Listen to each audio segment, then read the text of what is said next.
All India मजलिस इत्तेहादुल मुस्लिमीन के बिजनौर से chairman पद के आवेदक प्रत्याशी जनाब एजाज अहमद साहब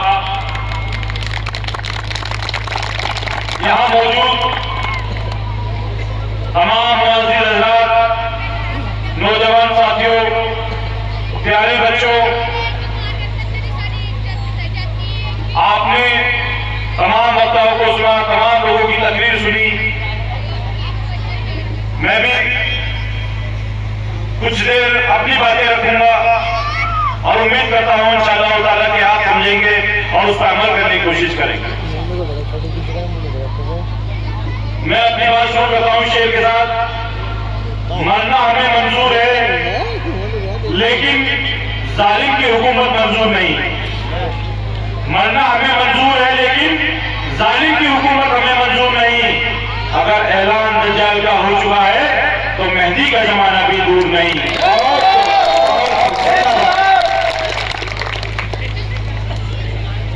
अजीज़ान मोहतरम, आज पहली बार बिजनौर के अंदर प्रोग्राम करने का मौका मिला और आपका जोश और जज्बा देखकर मुझे लग रहा है कि चेयरमैन साहब को लगे होंगे, साइकिल वाले चेयरमैन साहब जो है वो लगे होंगे। मैं चेयरमैन साहब से कह देना चाहता हूं कि तादाद कम मत समझना, ये उनकी मसले है जो 313 हजारों पे भारी थे। वो जितना भी उनकी मसले हैं जो 313 हजारों पे भारी थे। चेयरमैन साहब, हौसले हो तो मुकद्दर नहीं देखे जाते, हौसले हो तो मुकद्दर नहीं देखे जाते, जंग अगर राजी में तो लश्कर नहीं देखे जाते। आधार देख करके ये मत सोचना कि कुछ नहीं होने वाला। इंशाअल्लाह ताला मजलिस बिजनौर के अंदर आ चुकी है। अब आपकी और आपके नेता अखिलेश भैया जी की नींद हराम करनी होगी, करेंगे इंशाअल्लाह ताला। अजीज़ान मोहतरम, तमाम वक्ताओं ने अपनी तकरीर की, तमाम लोगों ने आपको अपनी तकरीर में एक ही बात कही कि 75 साल से मुसलमान मुसलसल वोट देता रहा, लेकिन उस वोट के बदले में इस मुसलमान को हासिल क्या मिला इन 75 सालों में? कांग्रेस, सपा, बसपा, लोकदल जैसी नाम निहाल सेक्युलर पार्टियों को वोट देने के बदले में इस कौम को क्या मिला? कभी हमने इस बात पर ना कभी सोचा, ना कभी समझा, ना कभी गौर फिक्र किया, क्योंकि ये नाम निहाल सेक्युलर पार्टियां ये समझ चुकी है कि मुसलमान का दिल मुर्दार हो चुका है। मुसलमान अल्लाह से डरने की जगह भाजपा और संघ से डरने वाला बन गया है और वो इसी चीज का फायदा उठाते हैं। ये नाम निहाल सेक्युलर पार्टियां आपकी इसी कमजोरी का फायदा उठाकर 75 सालों से आपके ऊपर राज करती है। लेकिन क्या हासिल हुआ? वोट दिया हमने कांग्रेस पार्टी को, उस कांग्रेस पार्टी ने आपको क्या दिया? कभी आपने इस बारे में सोचा? नहीं सोचा, क्योंकि उस कांग्रेस पार्टी ने तो आपको लगा दिया था भाजपा संग हराओ, कांग्रेस जिताओ, लगा दिया ना आपको। आपसे जब वोट दिया जाता है तो क्या आपको भाजपा और संघ का डर नहीं दिखाया जाता? जब आपके पास में मेरे समाज के लोग उन तमाम नाम यहाँ से पार्टियों के अंदर बैठे आपके दरमियान आते हैं तो क्या वो आपको ये नहीं कहते कि फलाने को वोट मत दे देना वरना बीजेपी जीत जाएगी? कहते हैं ना, कहते हैं ना। याद रखना, इन लोगों ने आपके अंदर अल्लाह का डर निकाल कर भाजपा और संघ का डर बैठा दिया। अब मैं कह देना चाहता हूं नाम निहाल सेक्युलर पार्टियों के अंदर बैठे मेरे समाज के तरफ से, समाजवादी कांग्रेस के गुलामों से, बसपा के चपरासियों से, ये मुसलमान किसी से नहीं डरता। मुसलमान किसी से नहीं डरता, मुसलमान अल्लाह से डरता है और जो अल्लाह से डरता है वो दुनिया में किसी से नहीं डरता और जो अल्लाह से नहीं डरता, जो अल्लाह से नहीं डरता वो दुनिया में सबसे डरता है। जो अल्लाह से नहीं डरता वो मुसलमान नहीं हो सकता। ये लोग इसी चीज का फायदा उठाकर लगातार 75 सालों से आपके लोकतंत्र के सबसे बड़े हथियार को आपसे इस तरह से छीनते आए जैसे बच्चे के हाथ से खिलौना छीन, और आपको उसके बदले में देते क्या? आपने इन 75 सालों में से 60 साल मुसलसल कांग्रेस की सरकार बनाई। आपने नेहरू से लेकर मनमोहन सिंह तक तमाम लोगों को प्रधानमंत्री बनाया, मुख्यमंत्री बनाया, लेकिन आपको लोगों ने किया क्या? कांग्रेस पार्टी मुसलसल आप लोगों का वोट लेकर 60 साल हुकूमत करने वाली, उस कांग्रेस पार्टी ने आपको क्या दिया? आप लोगों ने कभी सोचा? नहीं। मैं आपको बताता हूं उस कांग्रेस पार्टी ने आपको क्या दिया। आपको आतंकवाद पैदा कर दिया, आपके मदारिसों को आतंकवाद पैदा कहा गया, आपके उलमाए इकराम पे जुल्म और ज़ात की गई, आपकी बहन बेटियों की इज्जत और आबरू के साथ खेला गया। क्या ये सब कांग्रेस की सरकार में नहीं हुआ? मैं आप लोगों को बता देना चाहता हूं, 60 साल हुकूमत करने वाली कांग्रेस पार्टी, जो मुसलमानों की सबसे बड़ी ठेकेदार बताती है अपने आप को, उस कांग्रेस पार्टी की सरकार के अंदर, इसी देश के अंदर 30,000 से ज्यादा हिंदू मुस्लिम राइट्स होते हैं। 30,000 से ज्यादा हिंदू मुस्लिम दंगे होते हैं, और उनमें सबसे ज्यादा जाने वाली नुकसान पता है किसका होता है? पता है किसका होता है? मेरे कलमा गो भाई, उस गयूर मुसलमान का होता है जो 60 साल से नेहरू से लेकर राहुल तक कांग्रेस के नेताओं को अपना नेता मानता है। उस मुसलमान का होता है, उस मजहब इस्लाम के मानने वाले का होता है, जिसने मुस्लिम लीग को ठुकराकर कांग्रेस को अपनी पार्टी माना। बड़े शर्म की बात है कि 60 साल हमारी वोट लेकर हुकूमत करने वाली कांग्रेस पार्टी हमें देती है तो आतंकवादी कहलाती है, हमें हमारे मदारिसों को आतंकवाद का बताती है, और जब हिंदू मुस्लिम राइट्स होते हैं तो जुल्म और ज़्यादती हमारे साथ ही होती है, हमारा जानी माली नुकसान होता है, और उसके बदले में अगर जेलों में भी कोई जाता है तो वो बेगुनाह मुसलमान, वो गयूर मुसलमान जाता है जिसने मुसलसल 60 साल कांग्रेस को इस देश की हुकूमत की। अजीज़ाने मोहतरम, अपनी तारीख पढ़िए।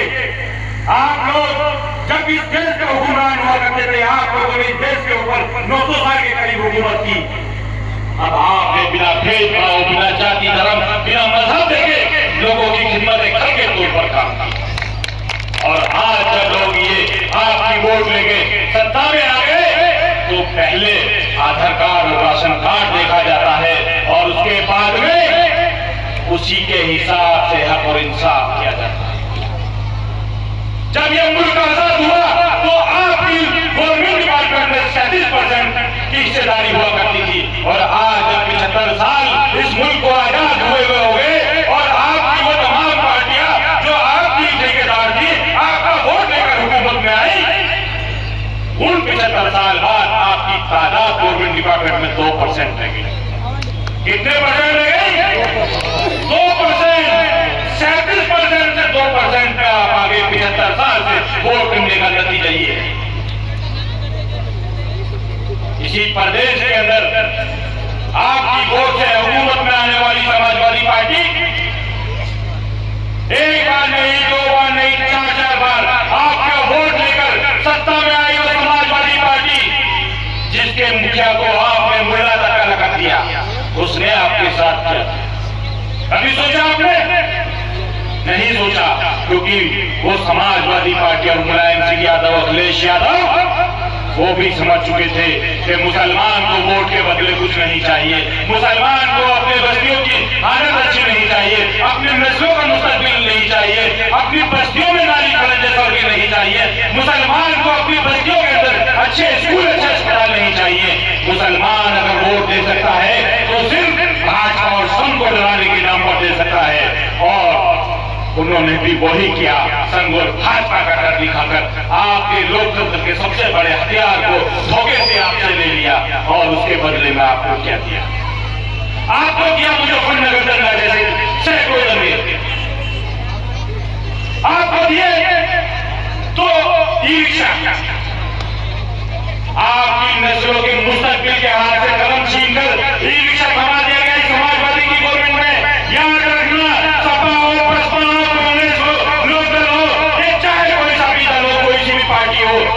ये आपको पढ़ा लिखा देखना नहीं चाहती, ये आपके नस्लों का मुस्तकबिल संवरता देखना नहीं चाहती। ये लोग आपको जाहिल गवार और गुलाम देखना चाहते हैं, क्योंकि इनका टारगेट मुसलमान नहीं है, इनका टारगेट इस्लाम है। अजीजान मोहतरम, क्यों नहीं समझते आप लोग? कहते हैं 12 साल में पूरी के भी दिन संवर जाते हैं, लेकिन आपके ऊपर 75 साल में वोट देने के बाद भी आपकी वोटों से हुकूमत मानने वाली, वो आपकी वोटों की सबसे बड़ी ठेकेदार पार्टियां, उसके बावजूद भी आपकी कंडीशन इसी देश के अंदर दिल्ली से बदतर हो गई। आप क्यों नहीं समझते इस चीज को? क्यों? अल्लाह ताला ने आपको अकल दी है, अल्लाह ताला ने आपको अशरफुल मखलूक बना करके भेजा है, और आप लोग क्या कर रहे हैं? आपने कभी सोचा? अल्लाह ने कुरान शरीफ में भी फरमाया कि इताअत करो मेरी, मेरे बाद मेरे नबी की, लेकिन जब अमीर चुनने का वक्त आए तो तुम में से जो बेहतर हो सकता अमीर चुन। लेकिन हम लोग यहाँ क्या कर रहे हैं? नेहरू से लेकर राहुल तक, मुलायम से लेकर अखिलेश तक, माया, चरण सिंह से लेकर जयंत चौधरी तक, तमाम लोगों को अपना नेता मान रहे, अपना अमीर चुन रहे। मैं आपसे पूछना चाहता हूं, क्या ये आप में से है? बताइए ईमानदारी से, क्या ये आप में से है? क्यों इनको अपना अमीर चुनते हो? क्यों इनको अपना नेता मानते हो? एक वक्त था जब आप जंग लड़कर हुकूमत हासिल करते थे, तब आप हुक्मरान हुआ करते थे, और आज जब इतना इजी वक्त है हुकूमत हासिल करने का कि वोट डालो, बटन दबाओ, मोहर लगाओ और सत्ता हासिल करो, हुकूमत हासिल करो, तो आज आप गुलामों की जिंदगी गुजार रहे हैं। क्यों? क्योंकि आपका दिल मुर्दार हो चुका है, आपका जमीर हो चुका है। आप ये समझते हैं कि तेरे पड़ोसी के साथ अगर अत्याचार हो रहा है तो तू महफूज है। याद रखना, महफूज आप ही नहीं हो। आज वो निशाना आकर आप है, टारगेट आप नहीं, मजहब इस्लाम है। इसलिए आप अल्लाह के वास्ते एक बार अपनी लीडरशिप कायम करके देखो, आप भी बाइज्जत और बावकार बन जाओगे। इसी देश के अंदर, इसी प्रदेश के अंदर आपकी नस्लों का भी मुस्तकबिल होगा, और आपको भी इज्जत की निगाह से देखा जाएगा। आपके भी हालात सुधरेंगे, आपकी बस्तियों के हालात भी सुधरेंगे, आपकी बहन बेटियों की इज्जत की हिफाजत भी होगी। लेकिन उसके लिए आपको मुत्तहिद होना पड़ेगा, सियासत को समझना पड़ेगा। सियासत दीन का हिस्सा है। मैंने उलेमा इकराम से सुना है, यहाँ मौजूद है उलेमा इकराम, कहते हैं कि सियासत के बिना दीन अधूरा। तो फिर किस दीन के ऊपर हम लोग चल रहे हैं? हम किस सियासत को नहीं समझ रहे हैं? अजीजान मोहतरम, जब सियासत दीन का हिस्सा है तो हम लोगों को सियासी बनना पड़ेगा, हम लोगों को सियासी बनना पड़ेगा। इसलिए सियासी बनिए और सियासत को पहचानिए, इस वोट की ताकत को पहचानिए। इसी देश प्रदेश के अंदर आपसे भी ज्यादा जुल्म और ज्यादती का शिकार एक समाज और था जिसको दलित समाज के नाम से जाना जाता है। वो दलित समाज जिसका अछूत माना जाता था, जिसकी बस्तियों की हालत आज कभी बदतर थी, जिसकी बस्तियों में अच्छी सड़कें नहीं हुआ करती थी, नाली खड़े नहीं हुआ करते थे, जिसकी बस्तियों में स्कूल नहीं हुआ करते थे, यहाँ तक कि उनके गले में मट्टी लटकाई जाती थी ताकि वो थूके तो उनका थूक जमीन पर ना गिर सके, जिससे जमीन नापाक ना हो। उनके पीछे झाड़ू बांधी जाती थी कि अगर वो चले तो उनके पैरों के निशान जमीन पर ना रहे।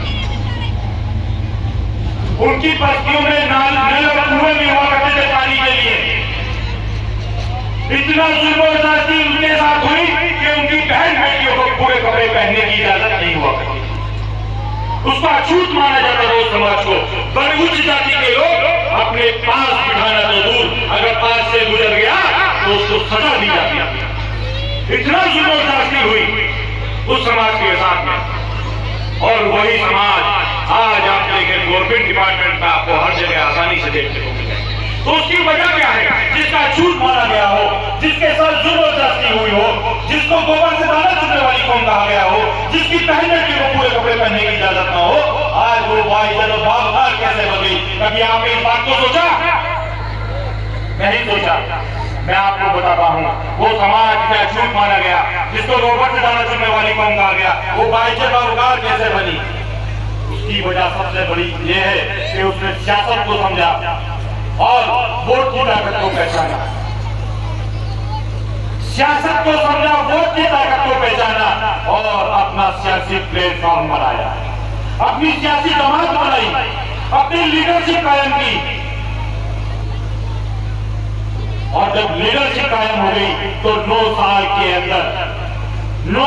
अंदर अपने समाज की बेटी को इसी आपकी वोट के साथ मिलाकर इसी सूबे की 1 बार नहीं 4, 2 बार नहीं 4 बार इसी सूबे की मुख्यमंत्री बनाया। वो दलित भी समझ गया था, वो अछूत भी समझ गया था कि मुसलमान को अपने मुसलमान की फिक्र नहीं, मुसलमान भाजपा और संघ के दल से वोट दे सकता है। तो उसने वही फार्मूला अपनाया जो कांग्रेस और सपा ने अपनाया, और वही डर दिखाकर आपसे 1 बार नहीं 2 बार नहीं बल्कि 4 बार आपके लोकतंत्र के सबसे बड़े हथियार को धोखे से लेकर अपने समाज की बेटी को इसी सूबे की सत्ता की चाबी दी। तब जाकर वो समाज भाई से बावकार का।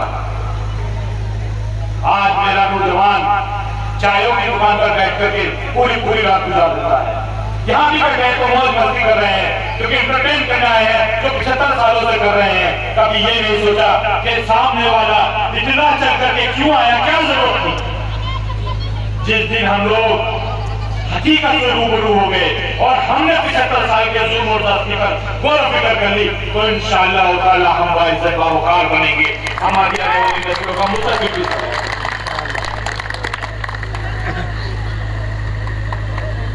इसी प्रदेश की जब हुकूमत मायावती जी के हाथ में आई तो सबसे पहले बताया विकास का हुआ, दलित बस्तियों का हुआ। सबसे अच्छे स्कूल अगर कहीं खोले गए तो दलित बस्तियों के अंदर खोले गए। आज गवर्नमेंट डिपार्टमेंट के अंदर आपको हर जगह दलित मिल जाएगा।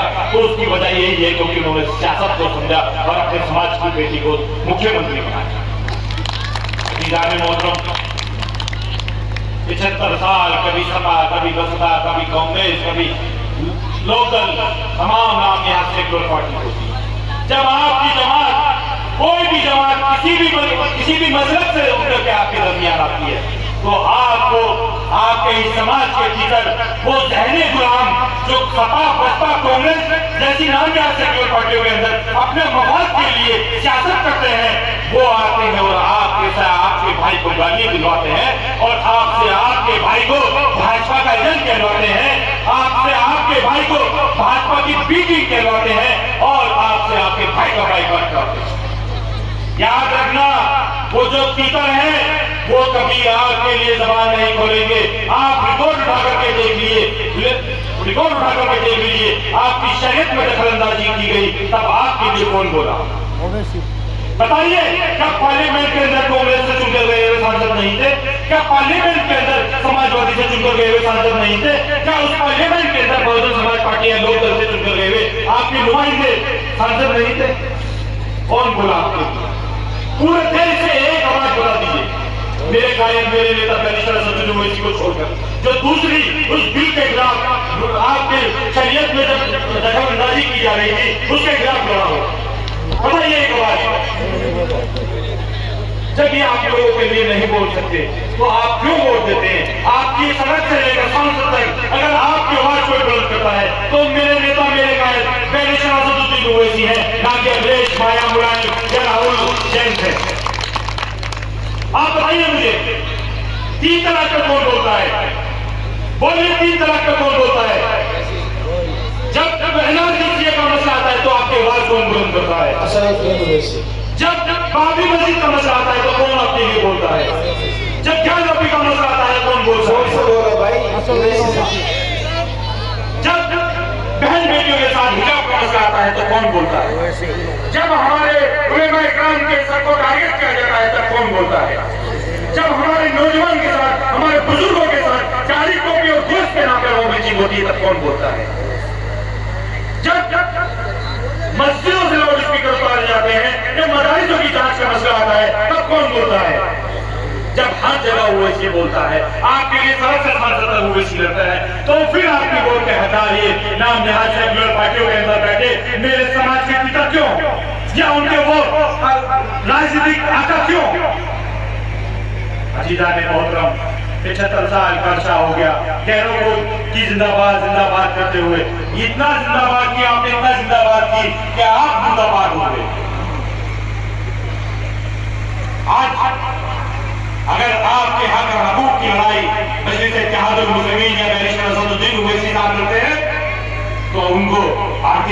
पार्टी की बी टीम या भाजपा का एजेंट कह दिया जाता है। सुन लो बिजनौर वालों, आपके यहाँ एनआरसी का मसला हुआ, जब उस प्रोटेस्ट में मुसलमान पिट रहा था तो कोई भी, चाहे यहाँ के चेयरमैन साहब हो या कोई विधायक या एमपी हो, कोई नहीं बोल रहा था। जब नेटवर्क के अंदर दो बच्चों को गोली से मार दिया जाता है, कोई नहीं बोलता है। अगर कोई बोलता है तो उसका नाम बैरिस्टर असदुद्दीन ओवैसी है। वो आपके दर्द दुख को समझता है, क्योंकि आप इसे कलमों को भाई हो। याद रखना, मायावती अगर किसी के लिए बोल सकती है तो दलित समाज के लिए बोल सकती है, क्योंकि वो उनका समाज है। यादव समाज के लिए कोई बोल सकता है तो अखिलेश यादव बोल सकते हैं, क्योंकि वो उनका भाई है। अगर आपके लिए कोई बोल सकता है तो आपके लिए भी बैरिस्टर असदुद्दीन ओवैसी ही बोल सकते हैं, ना कि ये मलूक नागर या चेयरमैन साहब या इनके वो आका, चाहे माया हो, मुलायम हो, अखिलेश हो या राहुल हो, कोई नहीं बोल सकता। इसलिए पहचानो, अल्लाह ताला ने आपको अकल दी है, अकलमंद बना करके भेजा है। लेकिन यहाँ क्या हुआ, आपकी तो अकल बंद हुई पड़ी है। इसको खोलिए, अपनी आंखों को खोलिए, अपने जहन को साझा कीजिए और समझिए कि सियासत के बिना कोई भी काम मुमकिन नहीं, कोई भी काम मुमकिन नहीं बिना सियासत के।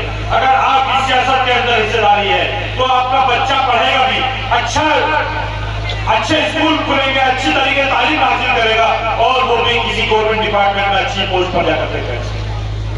अगर आपकी सियासत में सत्ता में हिस्सेदारी होगी तभी आपके उलेमाए इकराम पूरे खुले तरीके से मदारिसों को चला सकते हैं, मसाजिदों से लाउड स्पीकर से अजान हो सकती है और उलेमाए इकराम खुल करके अपनी जिंदगी जी सकते हैं, अपनी बात कर सकते हैं। अजीज़ाने मोहतरम, 75 साल में इतने दुख और दर्द दिए लोगों ने कि अगर बयान किया जाए तो पूरी रात भी कम है। इसलिए मैं आपसे गुजारिश करने आया हूँ। अभी आपने 2022 के विधानसभा चुनाव में समाजवादी पार्टी को एक तरफा वोट दे दिया। हिंदुस्तान, उत्तर प्रदेश के इतिहास में मुसलमान ने इतनी बड़ी तादाद में कभी किसी पार्टी को वोट नहीं दिया जितना समाजवादी पार्टी को 2022 के विधानसभा के चुनाव में दिया। आप लगे भाजपा को हराने में, लेकिन मैं आपसे पूछना चाहता हूं कि आप हरा पाए भाजपा को? हरा पाए? क्यों नहीं हरा पाए? अच्छा बताइए। क्योंकि जिस अखिलेश भैया पर आप जवानी कुर्बान कर रहे थे, जिस अखिलेश यादव पर आप मेरा नौजवान जवानी कुर्बान कर रहा था, उस अखिलेश भैया का जो अपना समाज है, यादव समाज, वो भारतीय जनता पार्टी पर चला गया था। उसने भारतीय जनता पार्टी को वोट किया, आपने समाजवादी को वोट किया, लेकिन अखिलेश यादव के अपने समाज ने भारतीय जनता पार्टी को वोट किया। इसलिए समाजवादी सरकार नहीं बना, इसलिए समाजवादी सरकार नहीं बना पाई। काश अगर आपने ये 36 एमएलए यहाँ से उत्तर प्रदेश की विधानसभा में समाजवादी के चुन करके भेजे हैं, इनमें से आज भी वो मध्य मुजाहिद मजलिस के 55 चुन करके भेजे होते तो इंशाअल्लाह ताला आज वो आपके हक और हकूक के लिए सड़कों पे भी होते और आपके जुल्म और आपके ऊपर हो रही जुल्म और जाति के लिए आपकी आवाज बनने का काम करते। लेकिन क्या करें, अफसोस और अफसोस कि 75 साल से जो आप करते आए वो भी इस बार भी किया, गूंगे बहरे अंधों को चुन करके भेज दिया असेंबली के। याद रखना, गूंगा बहरा अंधा कुछ नहीं कर सकता, क्योंकि जब बोलने का नंबर आएगा वो बोल नहीं सकता, जब कुछ सुनने का नंबर आएगा तो वो सुन नहीं सकता, और जब वो आपका हो रहा है पहचान देखने का नंबर आएगा तो वो देख नहीं सकता। इसलिए पहचानिए, हमारा कोई निजी मफाद नहीं कि हमें पार्टी कोई तनख्वाह नहीं देती, कोई खर्चा नहीं देती, लेकिन ये एक मिशन है, एक तहरीक है। हम लोग इससे जुड़कर जितने यहाँ बैठे हैं, इनका कोई निजी मफाद नहीं, कोई जाति मफाद नहीं, ये सब एक तहरीक से जुड़े हुए हैं, एक मिशन से जुड़े हुए हैं। जिस तरह से काशी